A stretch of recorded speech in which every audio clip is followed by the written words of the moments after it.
The first 3 months after I left my job was nothing like I expected. Even after months of planning what I wanted to do before I left, the reality of suddenly going from being told exactly what I needed to do every single day when I went online to basically having complete freedom over my day felt so great and so scary at the same time. So today I want to talk about what the first 3 months after I left my job really looked like, how I managed to create more structure in my life, and some unexpected thoughts and feelings I had during this whole process. Maybe if you're thinking of leaving your 9 to 5 soon, or just curious about what the whole process looks like, hopefully this will help give you another perspective. By the way, I'm Chris, and earlier this year, I left my job as a product manager at Microsoft. Even though it used to be my dream job, I realized I cared more about carving my own path outside the 9 to 5. And now I'm sharing everything I've learned on my journey so far to also help build you up towards becoming the person you want to be. Part of sharing everything I've learned is making sure that everything is my honest, transparent thoughts. And that's pretty important because truth is, quitting a 9 to 5 is seriously over romanticized. And even after realizing this and leaving my job anyway, there were still a lot of interesting and unexpected things that happened my first 3 months. So the best way I can describe first month after I left is it kind of felt like I had both landed on my feet after taking a massive leap of faith, only to find myself in a complete wasteland with no signs, no roads or directions telling me where to go. It was so weird feeling both relieved that I finally had the time to do whatever I wanted, but also feeling really scared that every choice I made with my time pretty much had a direct impact on if I was going to live up to my dreams or suffer for a long time without much to show for it. And yeah, maybe I'm being a little dramatic, but honestly, even though I did feel all this uneasiness for most of this month, I was just really glad to have a break. And I basically told myself that even though I have a lot of expectations for myself in the coming year, now is the moment to be grateful and present and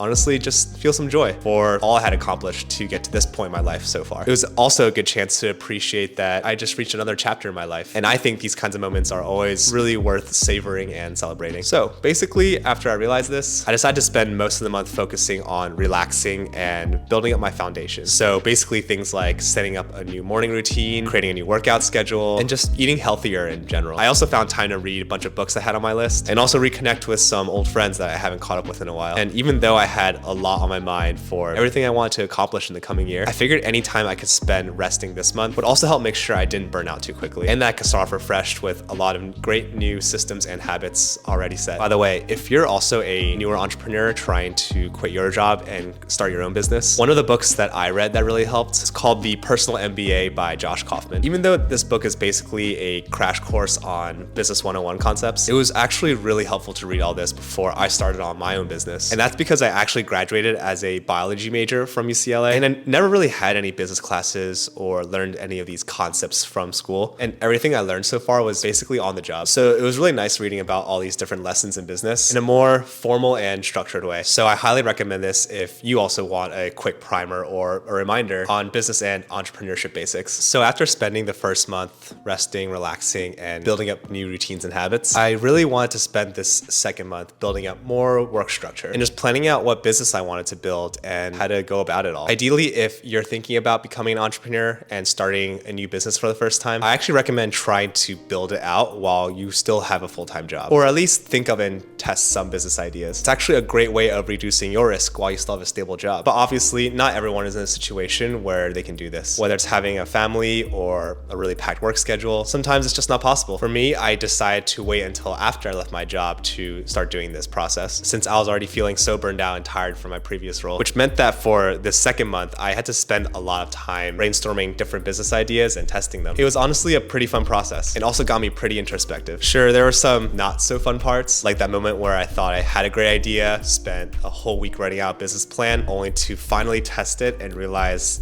it wasn't going to work out. And yeah, there's definitely a lot that goes into the whole process of brainstorming an idea and writing a business plan and then testing it. But something I learned throughout all this is that even if you create an initial plan that might change as you continue your journey, it's actually the act of planning it out that really teaches you a lot of things and gets you to consider different parts of the business that you might not have even considered before. So even though it sounds a little tedious, I highly recommend creating an initial business plan and also testing your idea with real customers. You'll learn so much and actually get started on the right foot. Yeah, so month 3 was definitely the most eye-opening month for me. And it was because during this month, I think I experienced for the first time why people always say entrepreneurship is so difficult. And I think even though it's easy to know that's going to be tough when you start, the reality of experiencing it and really understanding why is a different thing altogether. One big reason is because it's hard to manage both being responsible for creating the ideas and also executing them at the same time for every different aspect of the business. When you're working at a job, for the most part, it's pretty predictable and you're working on very specific projects or work streams. But when you become a solopreneur, you pretty much have to plan and do everything yourself. And that's not to say you can't eventually hire some contractors or vendors to help you out with the whole thing. But now all of a sudden, you're basically the operations team, marketing lead, the sales associate, the copywriter, everything. So naturally, it's a lot to figure out and do yourself. And this is where it gets really important to prioritize. Since it can get really easy to spend hours and hours working on something, only to realize that it didn't actually help that much. So yeah, there's definitely a reason why quitting the 9 to 5 is seriously over romanticized. But it was also the month where I actually learned the most I ever have. And everything I learned is everything I've always wanted to learn. And it's also just great knowing that every challenge you face is because you decide to face it yourself